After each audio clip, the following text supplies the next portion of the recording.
Hey everyone, welcome to TechBase. In today's video, I'm going to show you how to share others' profile on Mico. So let's get started. First, open your Mico application. Then tap on the search icon. And then search for the user. Now tap on the person's username.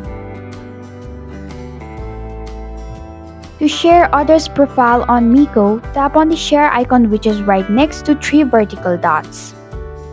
Now select any one of the platform that you like to share their profile, or just tap on the copy link button and paste it and send it.